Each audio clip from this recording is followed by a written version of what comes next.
स्वागत है दोस्तों। आज के इस वीडियो में हम सभी ये बहुत ही अच्छी तरह से जानते हैं कि रावण एक बुराई का प्रतीक है, क्योंकि जब राम जी ने रावण का वध किया तो इसे बुराई पर अच्छाई की जीत के तौर पर देखा गया। इसलिए हर साल दशहरा के दिन रावण का पुतला बनाकर जलाया जाता है। लेकिन हमारी जो आज की जनरेशन है वो रिलीजियस टेक्स्ट के एनालिसिस के आधार पर नहीं, बल्कि ये व्हाट्सएप यूनिवर्सिटी से ग्रेजुएट होकर व्हाट्सएप यूनिवर्सिटी के एनालिसिस के आधार पर उसे सीख कर समझ कर ये बुद्धिजीव पॉजिटिव को निगेटिव और निगेटिव लोगों को पॉजिटिव वे में इस तरह से डिपिक्ट कर रहे हैं जैसे इनसे ज्यादा बुद्धिजीव इस धरती पर कोई पैदा ही ना हुआ हो।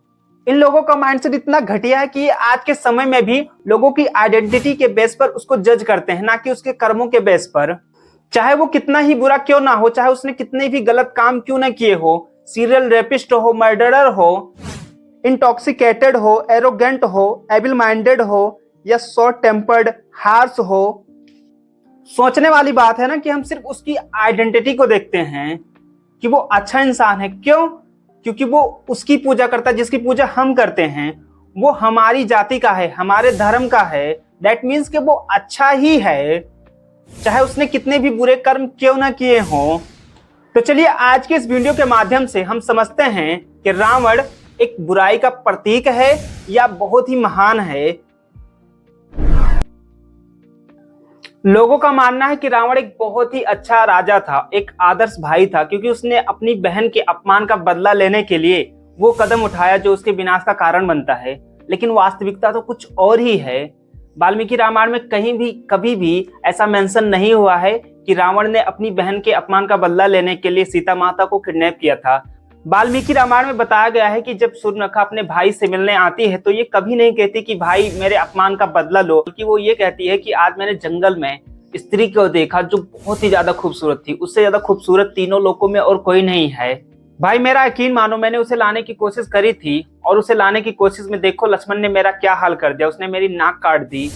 और आगे कहते हैं कि रावण आप अगर अपनी पत्नी बनाना चाहते हो उसको, तो आप राम और लक्ष्मण दोनों को मार दो। आज के टाइम में भी हमें बहुत से ऐसे नमूने देखने को मिल जाएंगे जो भगवान श्री रामचंद्र जी को नहीं बल्कि रावण को अपना इंस्पिरेशन मानते हैं। मैं वही दशानंद जिद्दी हूँ और थोड़ा सा ढीठ हूँ, तुम सब राम बन जाओ, मैं रावण ही ठीक हूँ। वो जस्टिफिकेशन बनाते हैं रावण को लेकर, तर्क देते हैं कि रावण ने गलत काम नहीं किया है, रावण बहुत ही अच्छा राजा था, एक आदर्श भाई था, हर बहन को ऐसा भाई चाहिए। और कहते हैं कि रावण को अगर कुछ गलत करना ही होता तो वो सीता माता को ले जाकर अशोक वाटिका में क्यों रखता। कहते हैं कि रावण ने माँ सीता का अपहरण कर तो लिया था, लेकिन इसके बावजूद रावण ने कभी भी माँ सीता को गलत तरीके से छुआ भी नहीं। रावण ने कोई बुरा काम नहीं करा है। नहीं क्या? और अगर बुरा करता तो माता सीता को ले जाकर अशोक वाटिका में क्यों बैठता? इसका जवाब हमें वाल्मीकि रामायण के उत्तरकांड चैप्टर 26 में देखने को मिलता है। जब रावण ने स्वर्ग की अप्सरा रांभा को देखा तो उसकी खूबसूरती देखकर रावण रांभा पर मोहित हो गया। तब रावण ने रांभा के साथ दुराचार करने की कोशिश करता है। रांभा रावण को बताती है कि वो उसके भाई कुबेर के बेटे नलकुबेर की होने वाली पत्नी है और इस नाते से वो उसकी पुत्रवधू भी है। लेकिन इसके बावजूद रावण ने रांभा के साथ दुराचार किया। रांभा बारंबार रावण से प्रार्थना करती रही कि वो उसकी पुत्रवधू है, लेकिन रावण ने एक ना सुनी और उसके साथ बलपूर्वक बलात्कार किया। ये बात जब नल कुबेर को पता चली तब नल कुबेर ने रावण को श्राप दिया कि अगर रावण ने किसी भी स्त्री के साथ उसकी इच्छा के बिना, मतलब कि अगर कोई स्त्री जो उसे नहीं चाहती अगर वो उसके साथ रेप करेगा तो उसी क्षण रावण के मस्तक के 7 टुकड़े हो जाएंगे।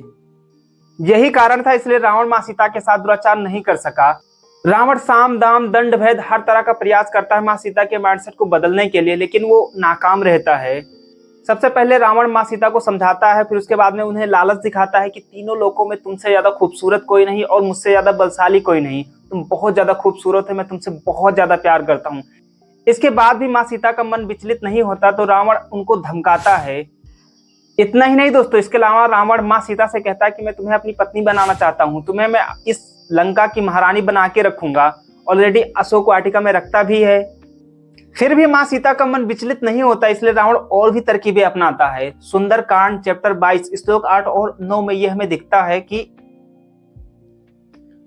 रावण माँ सीता को डराने के लिए कहता है कि अब बहुत हुआ, सुनो, तुम्हें मैं 2 महीने का समय देता हूँ।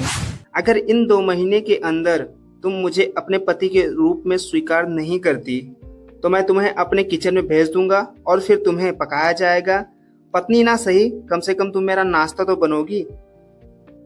रावण नल कुबेर के श्राप के कारण विवश था, इसलिए वो हर तरीके से, हर एक एंगल से माँ सीता को किसी भी तरह मनाना चाहता था। इसलिए रावण माँ सीता के साथ छल कपट और बहुत सारे प्रयास करता है, लेकिन फिर भी माँ सीता का मन विचलित नहीं होता है। लेकिन लोग फिर भी ये जस्टिफिकेशन देते हैं, तर्क देते हैं, लॉजिक देते हैं कि रावण बहुत ही महान था। रावण का ये कोई पहली बार नहीं था किसी स्त्री को किडनैप करना, बल्कि उस टाइम पर अगर कोई भी सुंदर स्त्री का रावण को पता चल जाता था तो वो उसे किडनैप कर लेता था या उसके साथ रेप करता था। रावण बहुत ही बुरा था। रावण एक सीरियल रेपिस्ट था। उसने तपस्या में लीन वेदवती, मदन मंजनी, माया और इतना ही नहीं दोस्तों, इसके अलावा रावण ने कुंजी कस्थला का भी रेप किया। महान रावण ने इन सभी को अपनी महानता का शिकार बनाया। लोग कहते हैं कि रावण बहुत ही अच्छा राजा था, वो अपनी प्रजा का बहुत ही ख्याल रखता था।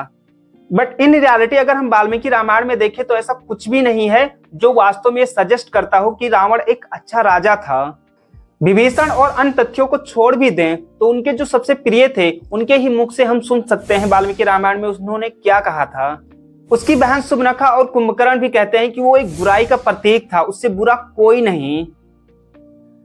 युद्ध कांड चैप्टर 63।